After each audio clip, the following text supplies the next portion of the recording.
In the year of our Lord, 1971, Nolan Bushnell and Shigeru Miyamoto created what is considered the first commercial video game, Sonic the Hedgehog 3. With high-speed gameplay focused on totally original fan characters, as well as pregnant furry fan art, rarely does the question asked, can you beat Sonic 3 without running? That title? That's a bold-faced lie. I'm sorry, I didn't want to hurt you. I just had to. I will be playing Sonic the Hedgehog 3 without running, without collecting rings, and without killing enemies. This technically makes this a without running, without touching rings, without killing enemies, without power-ups, and without taking damage playthrough. You heard right. I'm doing the biblically forbode, technical war crime known as the Quintuple Challenge. The sort of challenge that makes people doing quadruple challenges shudder in their mitten-shaped glove apparatuses. For those of you wondering as to whether or not I'll be using an emulator for this playthrough, mind your business. That's my secret, boy. I don't tell nobody about it, boy. Our story begins with Sonic and Tails after their adventures in Sonic 2. Sonic decided to be a show-off, and as penchant for his arrogance, Sonic the Hedgehog f***ing dies.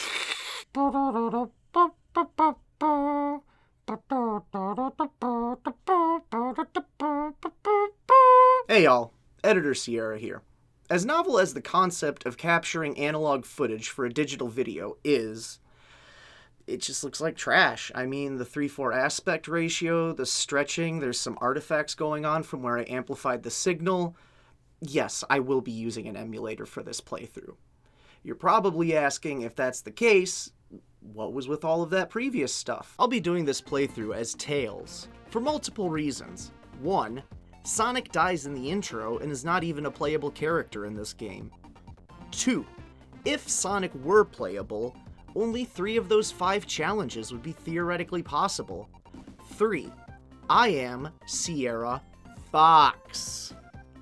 And Tails is probably most likely almost some sort of dog creature, which is very close to a fox.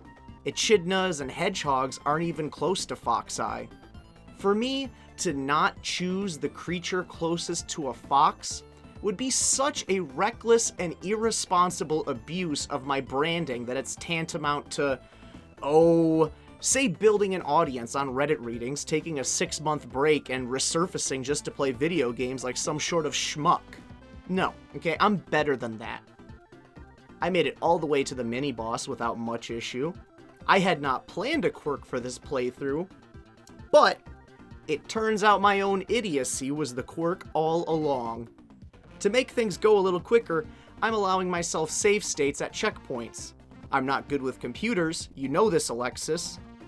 I quick-loaded myself to a point before the boss battle. This would plague me throughout as some sort of penance for using save states. So you can beat the first stage without collecting a single ring. Easy peasy. The second stage introduces you to disappointment. You cannot beat Sonic 3 without collecting rings. Why? Because the format of the stages is as such. Every stage has multiple paths that converge freely between each other. The stage is segmented by choke points where there is only a single route forward. Many of these choke points have rings that are completely unavoidable. So, from here on out, the question becomes, what is the fewest possible rings? I will relieve myself of any rings at the earliest point. The airship was problematic, not in a racial slurs on Xbox Live kind of way, in that it made taking no damage while not running a little tricky. Hey, W go, Mikey here. What is running? What does it mean to run? If I chase you with a hatchet, what's going on with them leg things you got going there?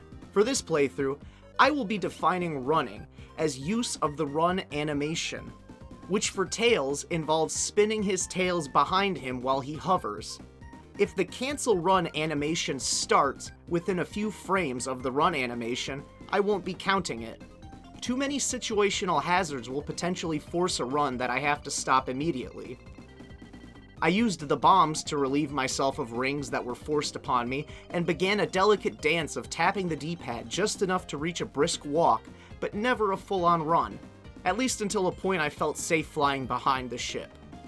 I reached a waterfall for my first encounter with Professor No Goodnick. Yaha, Tails! What a coincidence! I'm feeling hot for you. Walk away, and I will spare your life. Just walk away. Yeah. Normally, I would never stoop so low as to show gameplay footage on its own, like the centerpiece of a meal, as if it wasn't just blatant plagiarism. However, you all have really made me so proud, so as a treat, I will show you the successful boss fights uncut. If you'd rather skip that, I left timestamps to each segment. Mind you, each successful run was preceded by hundreds of failures. The second stage can be completed with 12 rings, minimum. Next, you meet the game's tsundere character, Knuckles. Waterfall. Dogfall. Next comes the water level. Water levels have always held a special place in gaming. They're meant to slow down the pace and introduce mechanics that will only be used like 3 times. They're the second easiest way to piss off a gamer, following closely behind making their fictitious love interest a lesbian. The threat of drowning was one of my larger challenges. Navigating underwater at half the speed intended for each segment was more than I could muster at times. Here's a predicament that took me about a dozen tries. These pathways, formed like a greater than sign, will only allow access once they've been triggered. The trigger is usually a pixel or one of these springs. The best I could get here was 2 rings. Before the mini-boss was another major issue.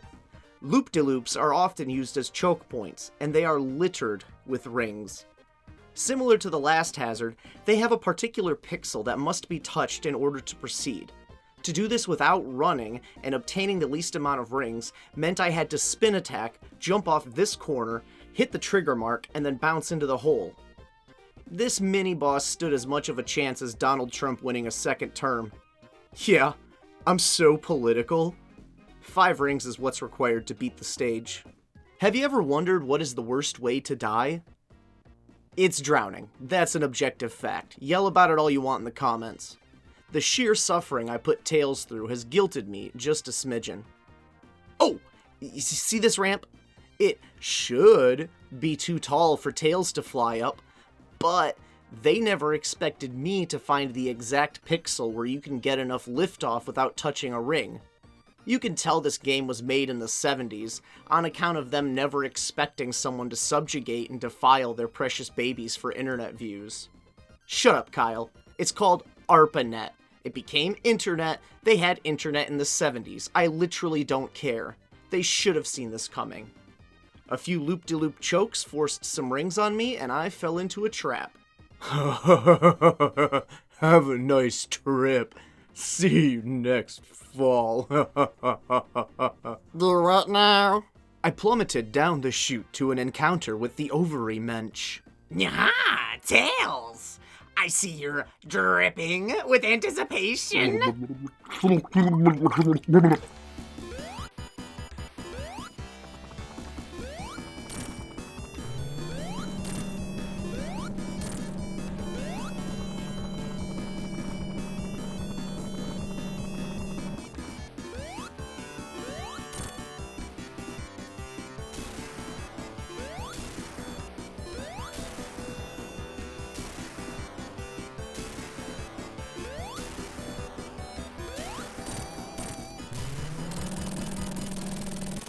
30 rings is the minimum amount you can complete this stage with. Up next is the obligatory ruins stage. Here's the obligatory explanation. Many people consider Sonic 3 and Sonic & Knuckles to be 2 halves of a whole game. This is irrelevant. The title of the video is, Can You Beat Sonic 3? Not Sonic 3 and Knuckles. As far as I'm concerned, Sonic & Knuckles was released after Sonic 3. If you've seen my Fallout 4 Assaultron or Skyrim Mudcrab videos, you will know my opinion on post-release content and mods. They ruin the spirit of the challenge. If you're needy enough in the comments, I might do a Sonic & Knuckles challenge in the future. Let's talk about good game programming and foresight. There's this ring right here, a lone, single, ring that seems to serve no purpose other than to impede somebody trying to abuse a game for internet likes. Modern programmers could learn a thing or two from the classics. Loop-de-loops reminded me what it feels to hate again. The Beyblades try to trick you into running, but at this point I've started to nail the rhythm needed to move as quickly as possible without instigating the run animation. A Minecraft, the book, not the movie, tried to stop me.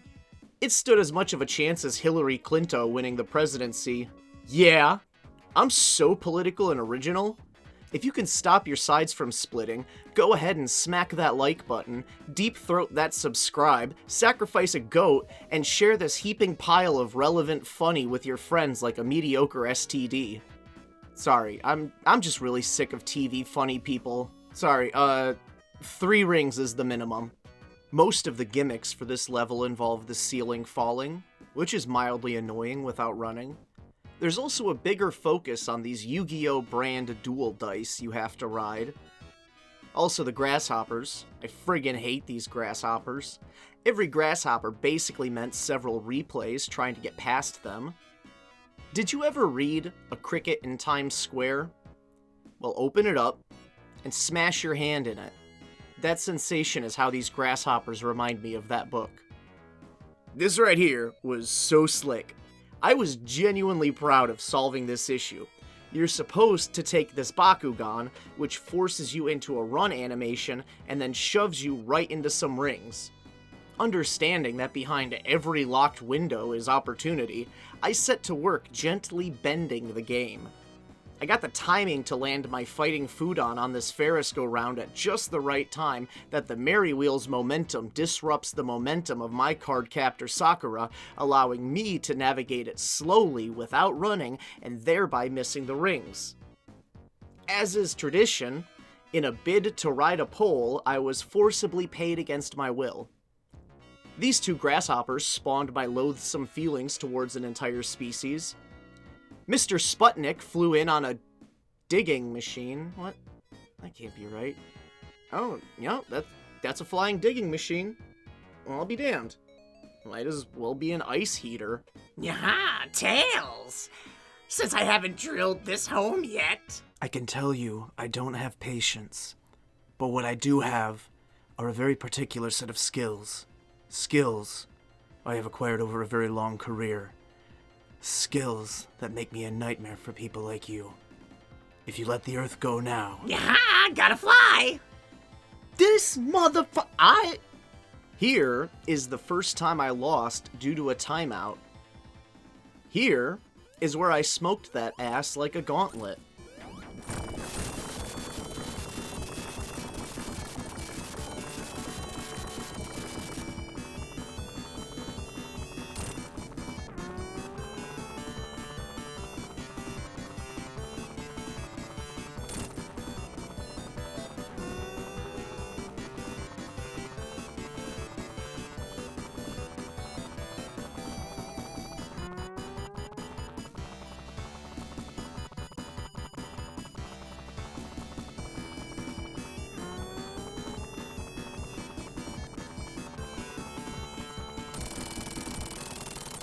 Three rings is all it took to beat this stage. Moving forward to Carnival Night Zone, the happiest place on Earth, which is where I became arguably the angriest I've felt in a long time. Normally, I think people who do stuff like throw controllers and punch walls are probably not that cool. Depends on which tap-out shirt they picked that day. But there were parts of this challenge during these stages where I was genuinely tempted to put my controller into my wall. Luckily, I know the difference between thoughts you should act on and thoughts you should stuff deep down inside until they fester. This is the stage where I began to practice obscenities. If my voice is hoarse, it's because of this stage. One of the most frustrating pieces are these damn balls and balloons. This whole playthrough has been Flappy Bird in spirit, but these balls and balloons make it the Flappy Bird of Dark Souls Cuphead in difficulty. That comparison is copyrighted. If you see any gaming journalist use that line, please send an email to ciaraownthatphrase@gmail.com containing a link to the article. These bats were a real cluster F word. They could outfly me, so I had to outwit them. That is why they were so difficult. You know what sucks? These rings. They thrust me forward and often choke the path. Going through them is already a pain as I try to prevent myself from running. However, most of the time, they are also thrusting me straight at rings. Most of these obstacles required a dozen retries. For the first time in forever, I struggled on this mini-boss, but ultimately completed the level with 0 rings. The second stage starts strong with a water segment. Cool. You cannot pass this segment without taking 1 ring. There's an alternate path, but it's also blocked by a ring. The Pikachus never made my life easier. Speaking of never making my life easier, that damn echidna Knuckles showed up. Duh, playing with lights are fun. Dude, you need supervision. I know you, but what are I? Now the stage is in the dark, because I needed more pain. Give it to me, Daddy. The bats continued batting, and the Pikas continued Pika-ing. Took me too long to turn the power back on account of a few stupid rings. These drang old jumpy boys really piss me off. I don't understand them. Then, the penultimate challenge. This pissed me off beyond reason. I became quickly and irrationally angry at this section. I struggled on it for a half hour, went to bed mad, then it took me another half hour the next day to finally get it. Remember magnets? How do they even work? That's between you and Jimbus. All I know is that this section again gave me that aggravating sensation of forcing 2 magnets together. After all was said and done, I avoided a few more bats, used the power of nothing better to do to force my way through these rings without collecting rings, met that drang old Knuckles who was surprisingly uplifting, and I was carted off to fight Huevos Rancheros. Tails, do you feel those sparks? The electricity in the air? Nani? Kisa? Kisama? Will Tails be able to overcome Dr. Eggman? Will Dr. Eggman take over Earth? Will my wife ever return my calls? Find out on the next shocking episode of Dragon Ball Z.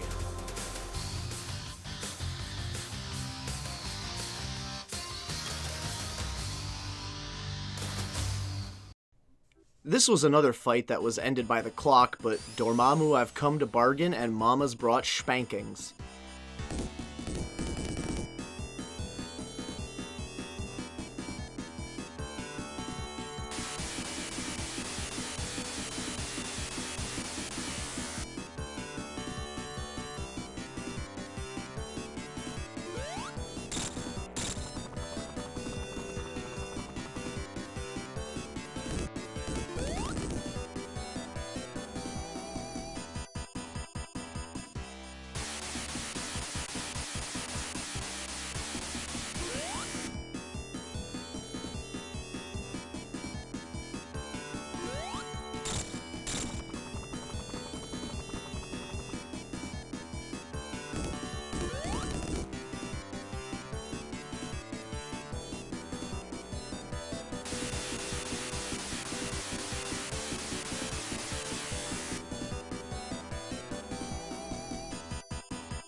I finished the level having only collected a single ring.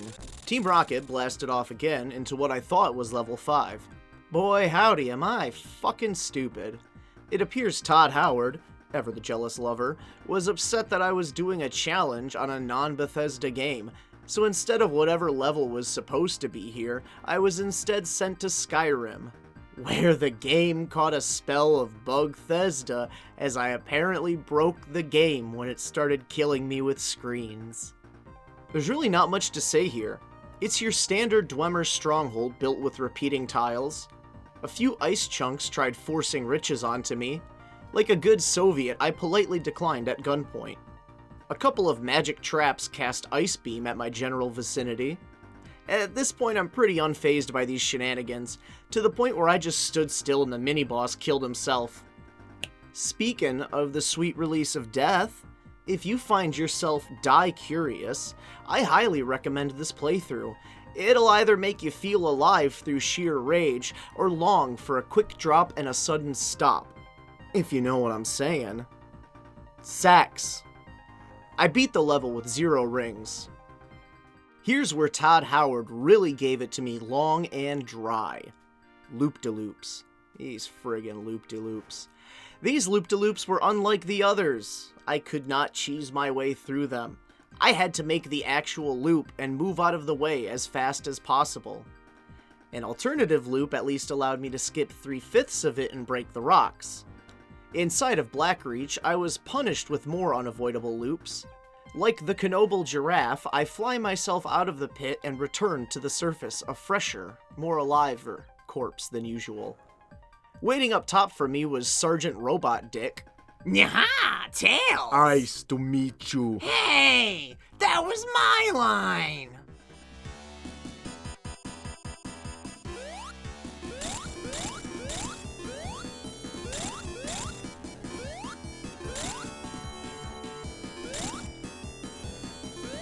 I ultimately beat the level with a very unfortunate 46 ring minimum.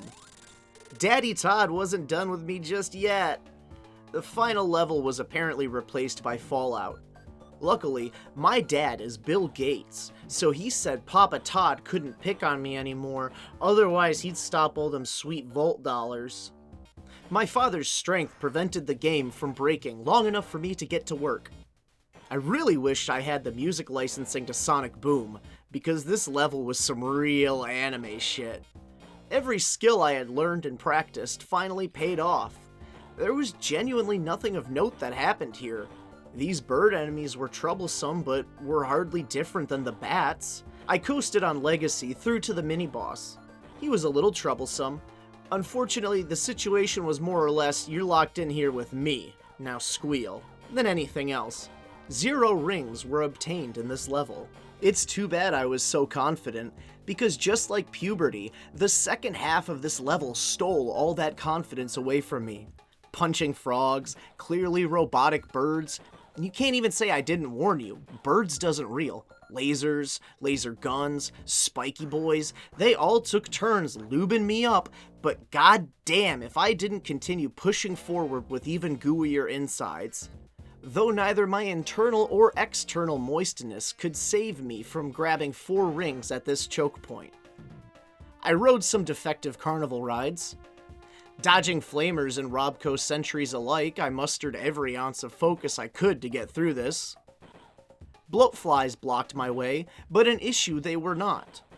Some sort of rope must have liked it because they forcibly put a ring on it. Here we go. The final stand. It's the showdown of the century. Man and machine versus some sort of weird dog. Yaha, Tails! My iconic arch nemesis. On this day, you die. Any last words? So, tall you fine dandy, so proud, so cocksure, prancing about with your heads full of eyeballs. Come and get me, I say. I'll be waiting on you with a whiff of the old brimstone. I'm a grim, bloody fable with an unhappy bloody end.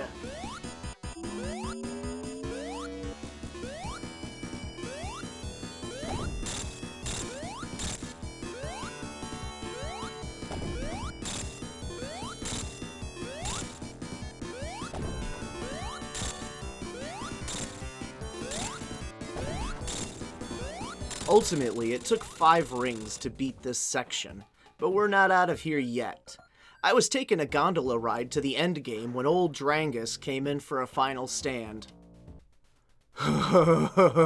New friend wanna play punch knuckles? Karma was had. I exited the gondola for the final showdown. Tails! You have gone!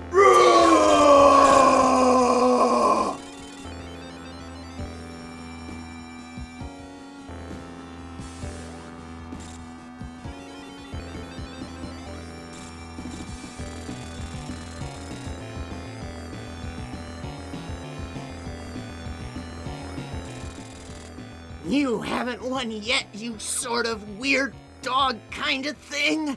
Just wait until you feel the penetrating punches of my fister! I'm sorry, you're what? You didn't seriously name it that. Fuck you!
And with a clap heard around the world, Tails straight up murdered a man and descended 1/100th the speed of Eggman's plummeting corpse into a credits roll as I beat Sonic 3 without running, without taking damage, without killing anything, without power-ups. But I did not beat Sonic 3 without collecting rings. However, I challenge anyone else to beat Sonic 3 with less than 105 rings, as I believe that to be the lowest possible amount. Granted, if there was some sort of community dedicated to running through games with like as much speed as possible, the kind of people who would nitpick a game down to an atomic level to exploit every bug and oversight imaginable, those sorts of people might be able to get less than 100 rings. But until someone invents the competitive quick completion contests coalition, that seems unlikely. Remember to drop any challenge suggestions in the comments below. If you like what I'm doing, like the video and subscribe so YouTube knows to pimp me out more. If you don't like what I'm doing, dislike the video, unsubscribe, and leave a hearty middle finger. Shout out to the Knights Amalgam who fund my nonsense. Thanks to all of you for watching. I'll see you a lot sooner than you think.